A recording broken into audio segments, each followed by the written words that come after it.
Today we're going to be taking a look at the best wiring options for your 2012 Honda CR-V. Up top we've got the Curt, part number C56158. And then on bottom we've got the Tekonsha T-One, part number 118561. Now the first and most noticeable difference between these two is that with the Curt, on either end of the module box, you've got the wires already put in place and they're molded into the box. But here on the T-One, we've got the box that's separate and it's got this gray connector that plugs into the box. So with this box, you can mount it in different locations that you may not be able to mount the one that already has the wires coming out of it.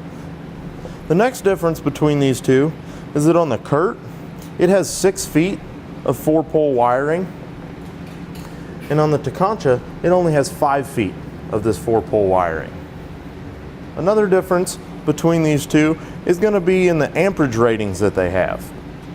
On the Curt, for the stop and turn signals, it features a 3 amp rating, where on the T-One, it features a 2.1 amp rating for brake and turn signals. And then for the Curt tail light rating, it's rated at 6 amps, whereas the T-One is rated at 5 amps. So if you've got a few extra lights on your trailer and you want to make sure that you've got the rating, this Curt's a little bit higher rated, so you make sure that you won't overload that circuit. Both of these are going to install into the same connector.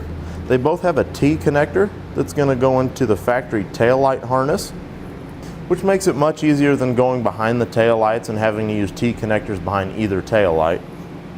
And they're both going to have a ground wire with a ring terminal and an inline fuse holder, which is going to help to protect the circuit, and in case something does get overloaded or shorted out, it should just blow that inline fuse. Both of them also have a separate 7.5 amp fuse that's going to need to be installed under the dash of the vehicle in the fuse box. On this Curt, it does have a dust cap that goes over the 4-pole connector. You just simply slide it over in order to have that installed. And on the T-One, it just has the dust cap that's molded into the 4-pole connector. And today on this CR-V, we have the Tekonsha T-One. You can see that it just tucks down nicely alongside the spare tire. And with both of them, you'll pull them out of the trunk if you need them.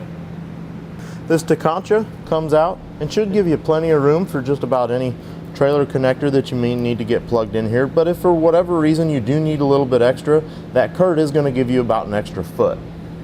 We hope this helps in the decision-making process for wiring for your Honda CR-V.